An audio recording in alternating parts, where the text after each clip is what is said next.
In his rather unusual show of assertiveness this morning in his meeting with editors, the Prime Minister also effectively took on gently the Supreme Court. He made a clear point that the judiciary should not get into policy formulation. Dr. Manmohan Singh's comments at the editors' meet, seen as support by some for his Agriculture Minister Sharad Pawar, has created a bit of a political storm.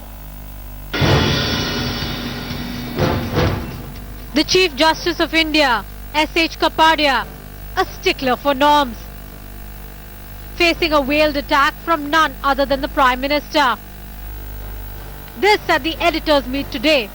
When asked whether he is opposed to the Supreme Court order on free food grain distribution and the reasons for it, the Prime Minister made it clear the Supreme Court should not get into the realm of policy formulation.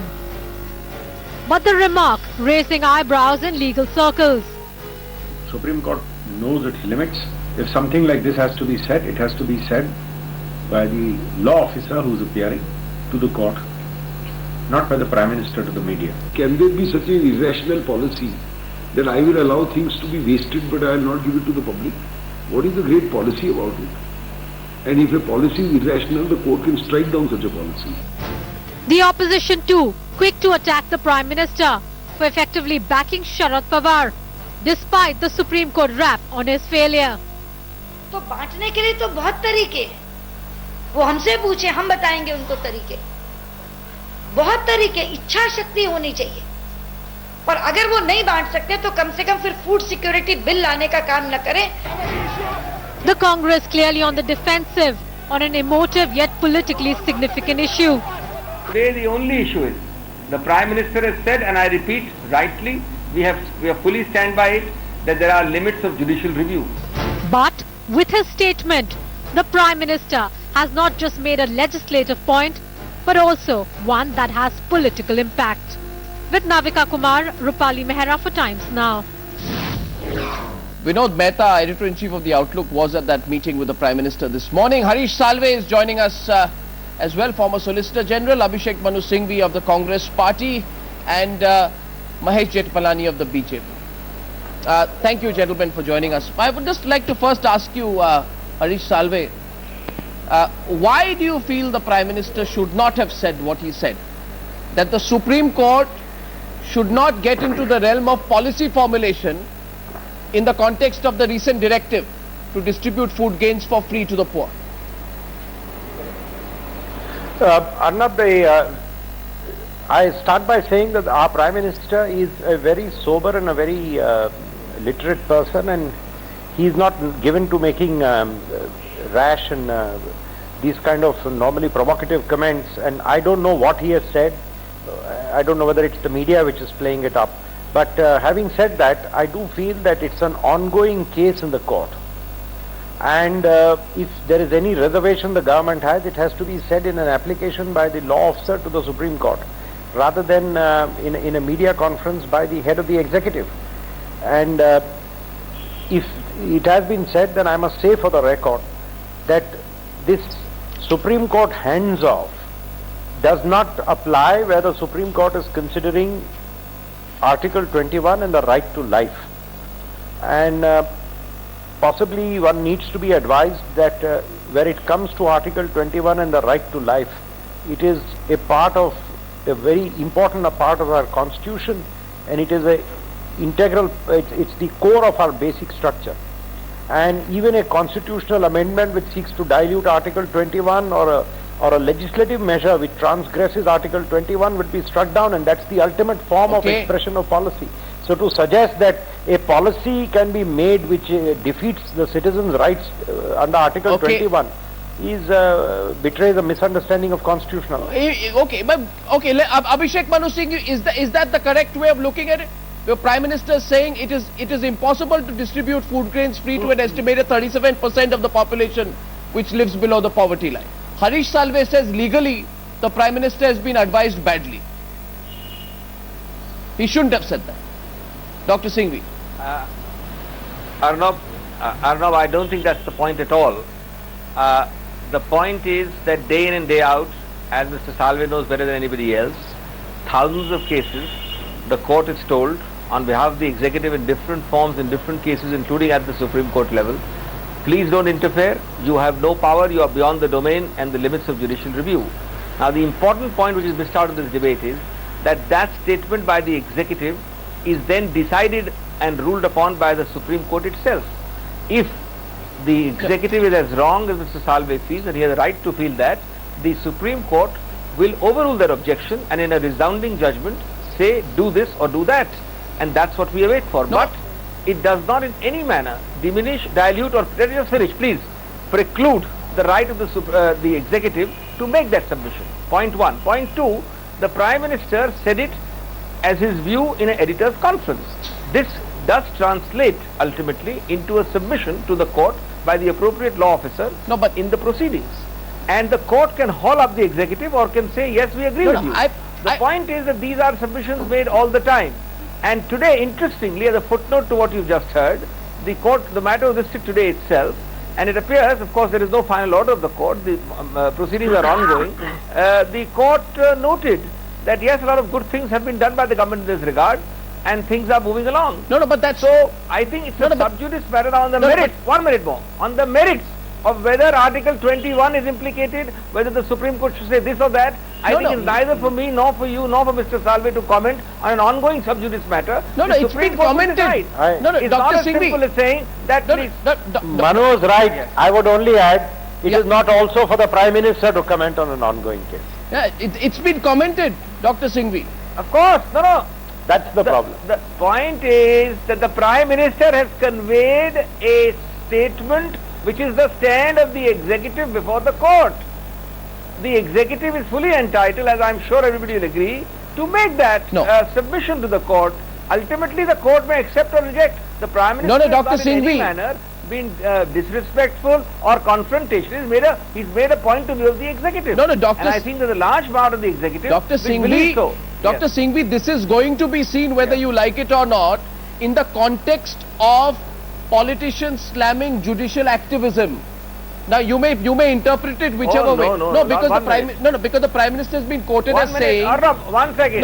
Let me complete. He's been quoted as saying that the Supreme Court should not get into the realm of policy formulation. Those are his words. But let me tell you, I'm not pleading estoppel against anybody. Each of us, you've got 3 out of 4 people as lawyers, make that plea every day, day in and day out, and telling the court you don't have the power. Now in this case, the only difference is the Prime Minister of the country who heads the executive has made that statement. That doesn't mean that that statement is binding on anybody. It's his view. No, that view let me go to the third lawyer. Translated into a submission, and the court will overrule it. Now let me tell you, tomorrow you and I discuss this and say this is beyond the realm of judicial review. Well, the court may accept or overrule. Now, I know that very respectfully, it is within the domain. And let me tell you one more thing: in the legislature, I wish it was as simple as that. We have debates on this subject, and we criticize. We criticize the judiciary for overstepping the boundaries. No, 1 second. I know Vinod Mehta is probably thinking I'm the only one who was at the meeting. When will I get my turn? Mr. Mehta, I'm just coming. I want to get a third lawyer in. Then you can stand in judgment. I want to make a point. I want to make a point about what you are debating. I just want to make a point about that. Okay.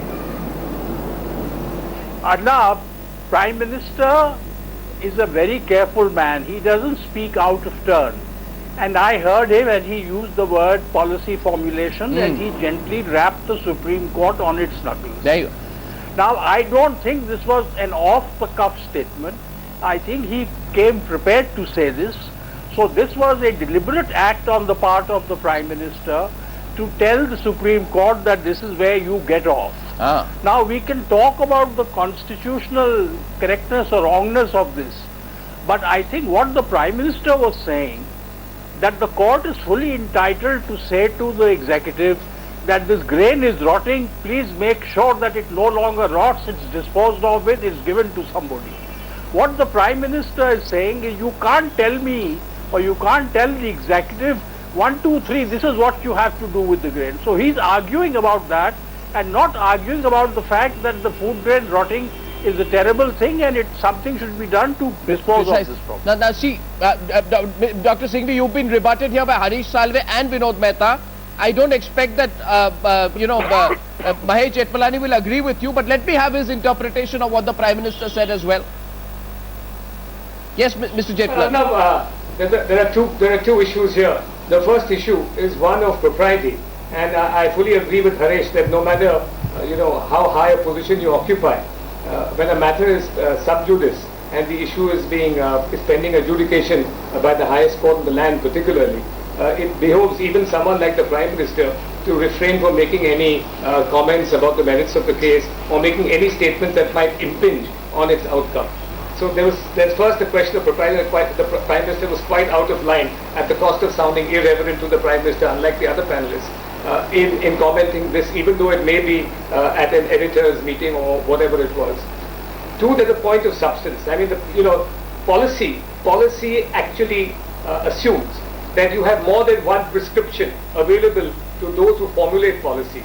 The Supreme Court, in a matter in which, as Harish pointed out, was dealing with an Article 21 issue, right of life and livelihood, was merely pointing out that, listen, the alternative to this, not providing this food grain to starving people, is going to be that it is going to rot. In that circumstance, I don't think there was an alternative policy prescription so that the court can be accused of dictating policy to the government. Common sense, compassion, and fundamental rights all dictated that what the Supreme Court said was eminently the right course to do. It was the only policy, and it was not a suggestion made to. It was not a suggestion made to the Prime Minister. It was only a common sense suggestion that if this is going to rot, the response to the Prime Minister is alarming. He says that there are 37% people below the poverty line, but who says feed all 37% people?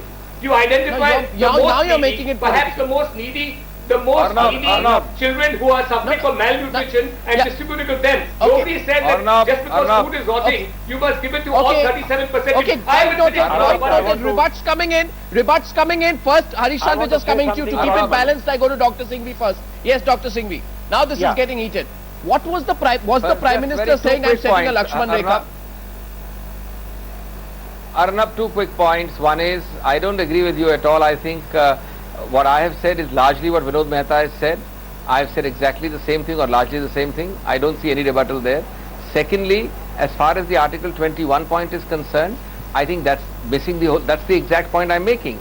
Let the Supreme Court in an order say that under Article 21, we are giving this direction, do this or do that. That will be binding on the executive, on Dr. Manmohan Singh, on the government of India.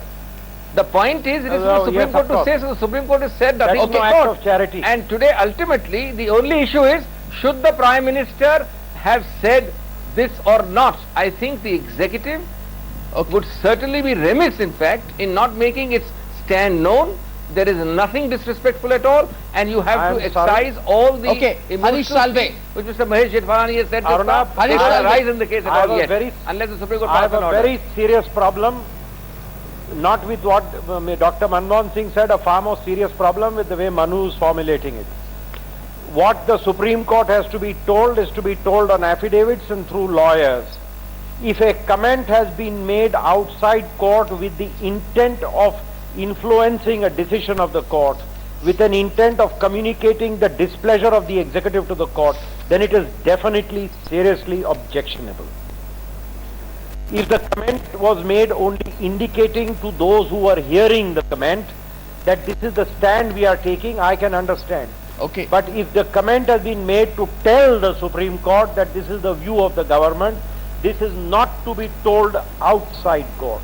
This is to be told inside court. Manu is right. All the time we have argued, all of us have appeared for the government and argued and told the court in a particular case, please do not interfere, and the court may have listened to us or may not have listened to us. But we have told it inside the court. Right. If the highest executive functionary outside the court is saying something so that the Supreme Court inside the court take cognizance, I think that is highly objectionable. Okay. Well, I think some very valid points have been made. Can I clarify? Okay, quick rebut before I go to the other political point the Prime Minister made. Yes. Arnab, let me just clarify this narrow point which Harish has just commented. What he is suggesting is that this is almost contumacious conduct by a Prime Minister as head of the executive making a comment outside court. According to me, the Prime Minister making a straight statement that policy formulation is beyond the realm of judicial review of the Supreme Court to an editors' conference is nowhere near any suggestion of improper or contumacious conduct. He is entitled, the Prime Minister of the country, to tell an editors' conference, which by the way is not a public meeting or a address at Vigyan Bhavan, that he believes please don't that policy formulation of this kind should be in the way of the executive. Okay, number one. Number two, if he wants to convert it and rely upon this, it will of course, obviously, go on to the record orally or in writing in the Supreme Court proceedings. We all know that. Okay. Gentlemen, so I don't see any impropriety in either of the two things. Okay. What would be objectionable would be if there would be an implied kind of a interference in the administration of justice. I think this is as far removed as I ever heard Manu said that situation. But I thought Manu said he has said it to inform the Supreme Court what his point of view is. It was a completely on record. I said that it's obvious that Mr. Vinod Mehta has just attested to the fact that he said these very words in a conference. He just admitted to you. He said the Prime Minister made a deliberate comment, no doubt, but to an editors' conference, stating a principle which I think is entitled to. Yeah, he said something. No, let's not try and dilute what he said. No, I'm going to let Harish Salve. Manu is backing down now. No, I'm going to get Harish Salve go at this point. I'm coming to Vinod Mehta, right to you. Let's be very clear. If it is an offhanded comment by the Prime Minister, a general remark to an editorial, not offhand group, just unfortunately the timing is such that the case is going on, I can understand.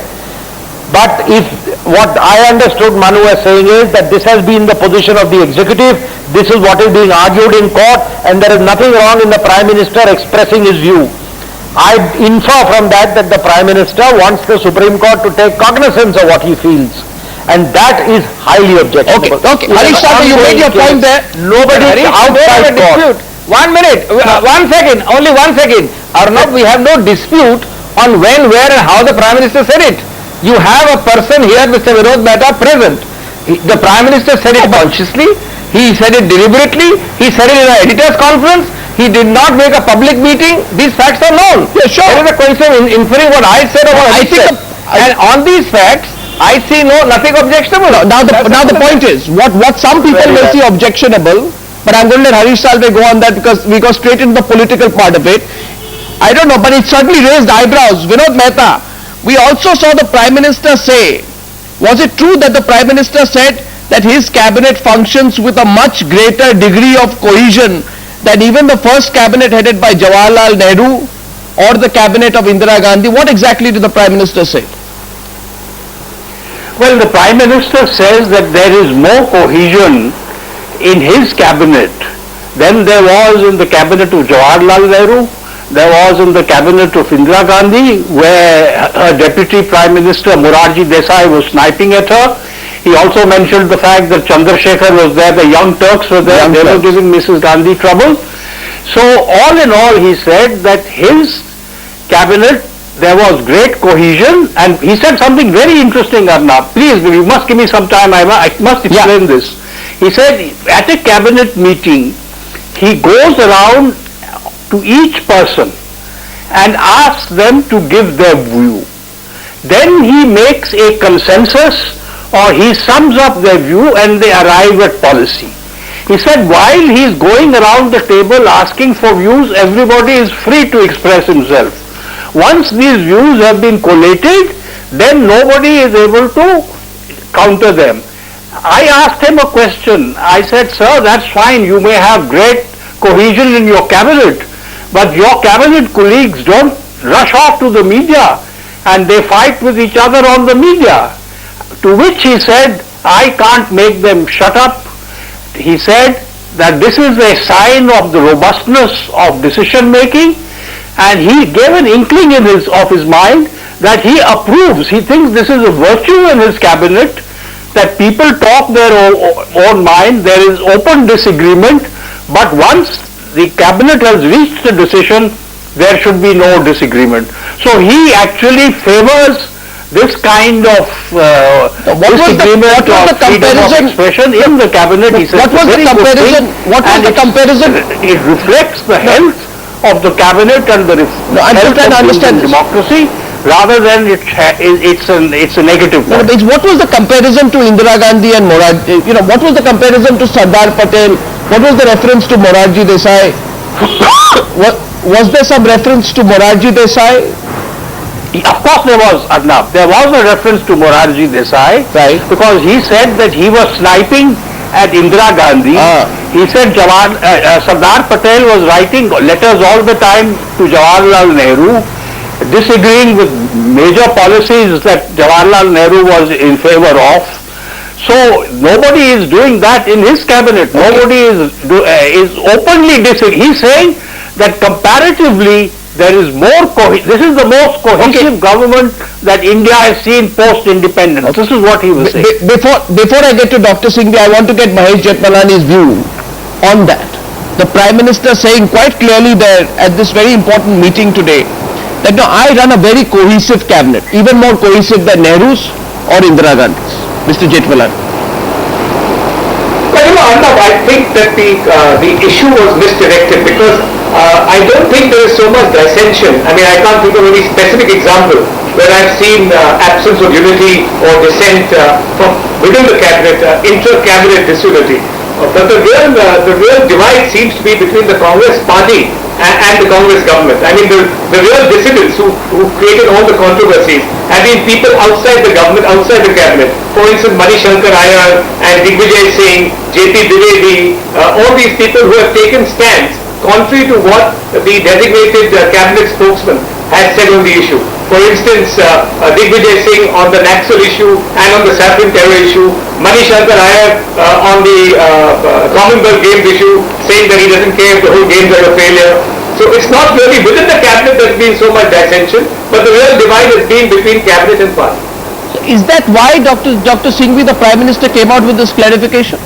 It looks a deliberate attempt at, trying to clear some impression. I wish, Arnab, I wish you'll give me a couple of minutes at least. There's a lot of interesting issues raised.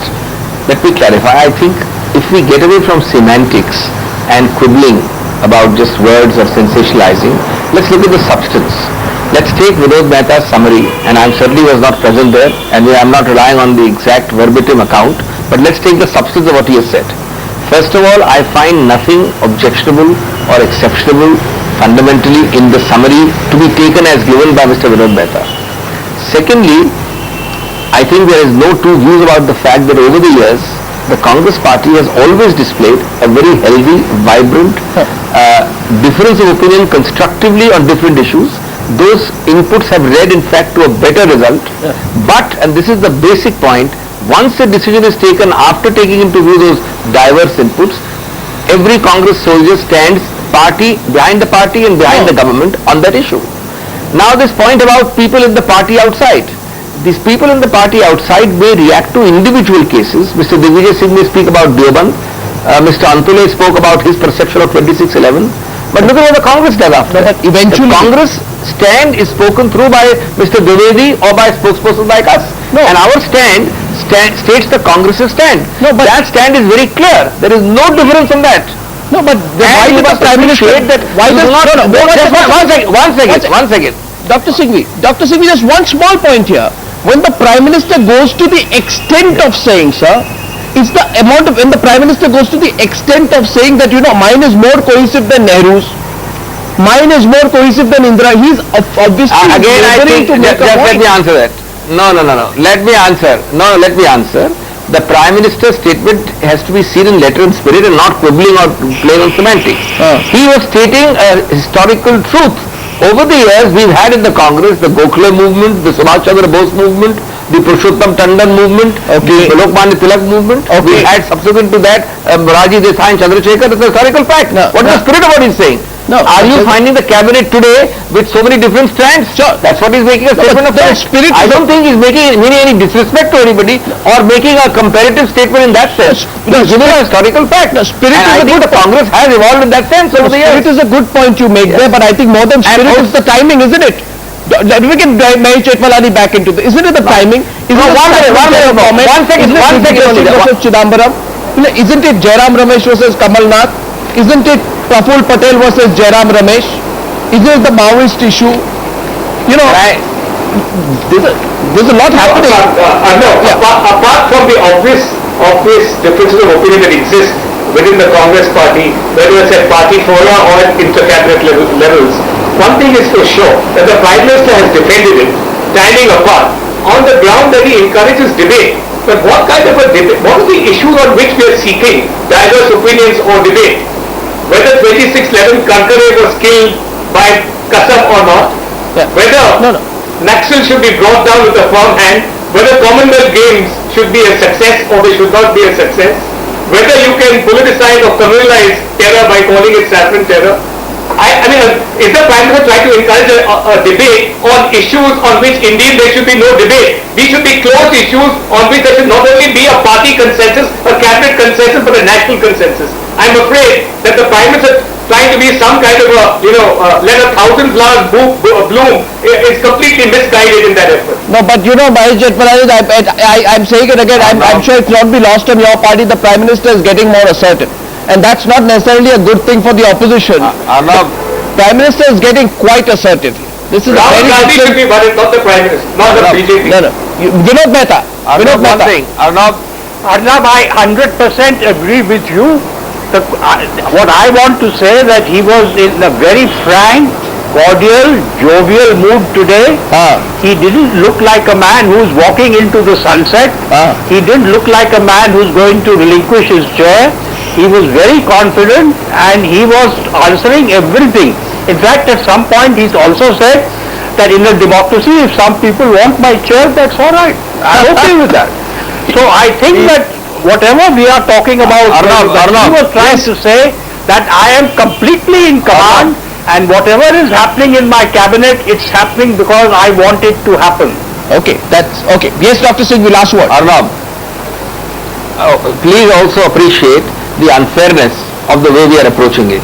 If the Prime Minister doesn't have a press conference, if he doesn't have a frank, convivial exchange of views with the top editors who represent the freedom of the press in this country, you complain rightly. The Prime Minister is not accessible, he is not transparent, he doesn't speak enough. When he does speak with a frank spirit, after it's a breakfast meeting or an informal meeting, he's making his mind open, he's not saying except for a few things off the record, then also you criticize it. This is unfair. This is like the Panchtantra tale.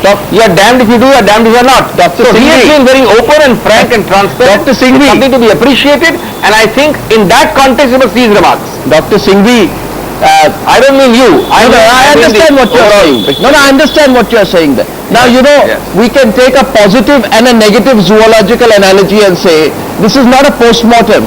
It is the right zoological phrase for this is dissection. And it's being dissected because it is the Prime Minister after all. And, when he speaks, every word of his is going to be measured. Especially when he makes such important statements like that. So no criticism, just dissection. Dr. Singhvi, Mahesh Jethmalani and Vinod Mehta. It's a pleasure to have you on the News Hour debate tonight. Prime Minister certainly, as Vinod Mehta said, is in a talkative, jovial and very, very frank mood. We'll take a very short break and coming up on the other side.